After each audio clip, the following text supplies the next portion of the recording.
Hello, this is Terry at Fabric Junction, and today I'm going to show you how to do the one fly bag. And as you can see, we can do it in a variety of sizes. You can create a variety of fronts. There is no right or wrong. Go through your stash, be as creative as you want to create your bag. Make it a little bigger than what you want finished, because most of mine, by the time I was done, I was about an inch smaller, both in length and width.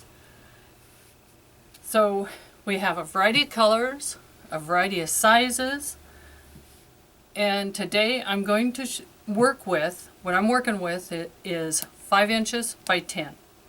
And as you can see, I have my lining, I have my top, and I actually put it together. I just sewed a strip.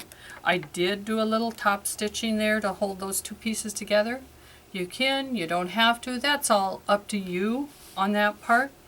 The most important part I'm showing you today is actually how to work with your zipper and your pulls. Because as you can see, we have a zipper, I have a different colored pull on there, and that's the fun part of this technique. So what I use is I use a 22-inch zipper, and you want to make sure your bag is not greater than 22. That's the only restriction that you do have. On the length here, this direction here, cannot be bigger than 22.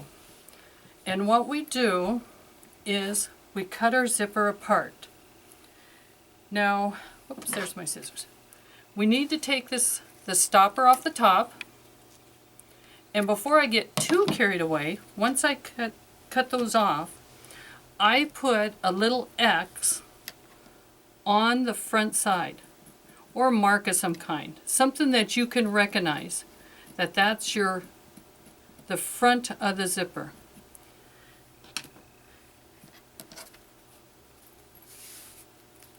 And now we're going to cut the bottom. So just kind of cut that away. And now you're going to take the pull off. This pull you'll put in your stash of pulls. And what I recommend, that zippers are temperamental in the fact that you have to have the right pull to match the teeth of these zippers. So in this case, we have a package of pulls that are the same brand as these zippers, because it does get kind of hard to mix and match if they're different sizes. Okay, once you have it apart, you've got it marked so you know what is your top. So you take one of the zippers and we stitch it on. Now if you're really comfortable with zippers, you can actually put all 3 layers together and zip it at once. Or you can do it, the zipper and then the lining. For time, I'm going to do it all at once. I have my zipper foot on. I'll take a couple of stitches just to kind of secure it in that spot. And then I'll just line it up as I go. And as you can see, the top, the zipper, and the lining, and I double checked that here is my mark to say the top of the zipper, and I want that face down. So I want the top of the zipper face down and then stitch.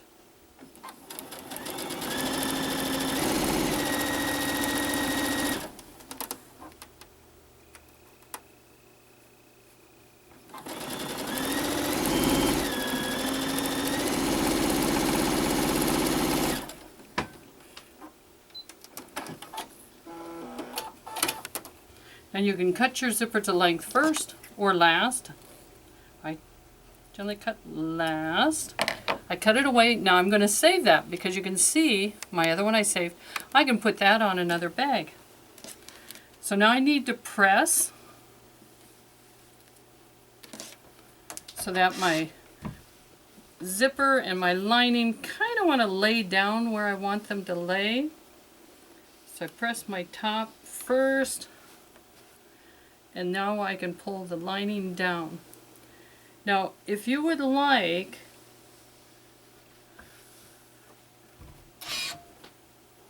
to finish, well, let's get our zipper pull on first, because that will be our next step.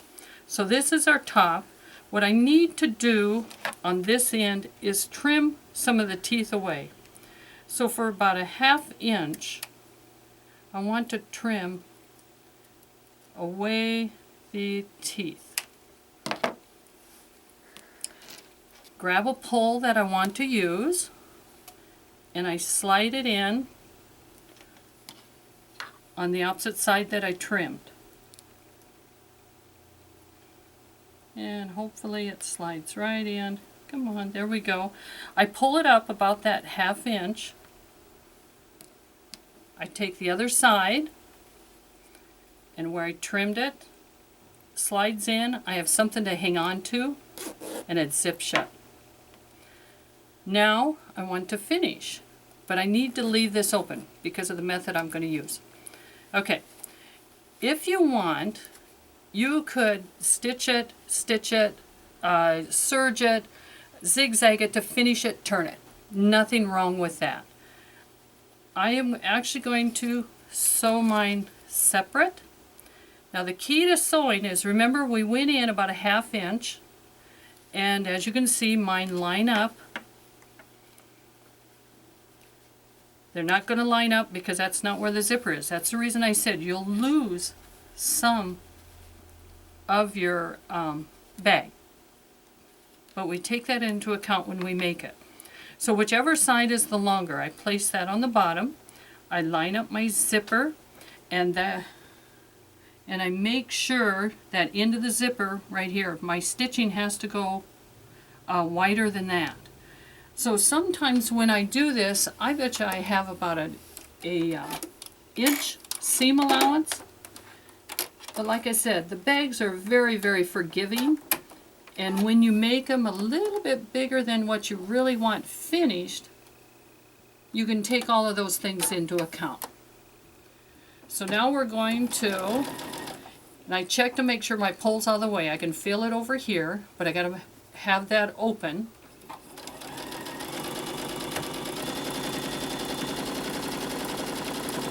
When I get to the zipper,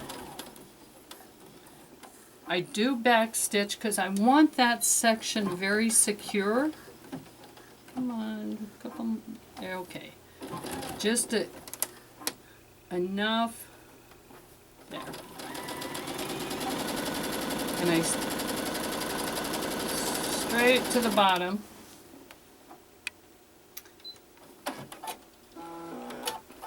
Okay, I'm going to leave an opening at the bottom, but I like to have my corners secure and clean.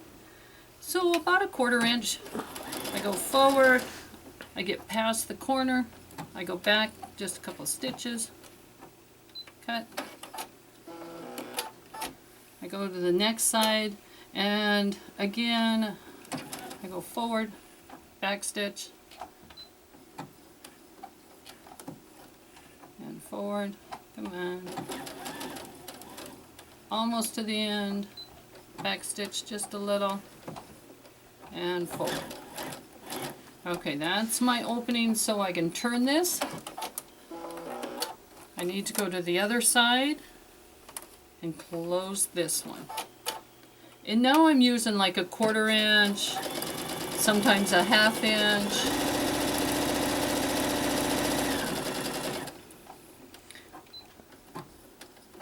Whatever it takes to make sure I've got all the layers caught.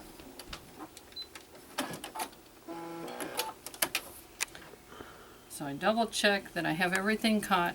Now I'm going to trim some of this extra away because I don't need all of that inside the zipper. I'm going to cut my corners a little bit, eliminate a little bulk there. And here. And now I'm going to turn.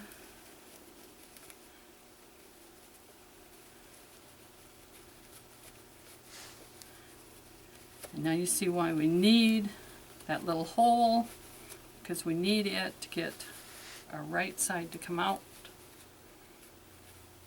And it's hard to open that zipper back up when you can't grab onto the pull. Okay, I use my tweezer to work my corners out, and I reach in to the corner and I grab it with my tweezer, and then I let the tweezer work it the rest of the way out. Eventually I let go and I keep working.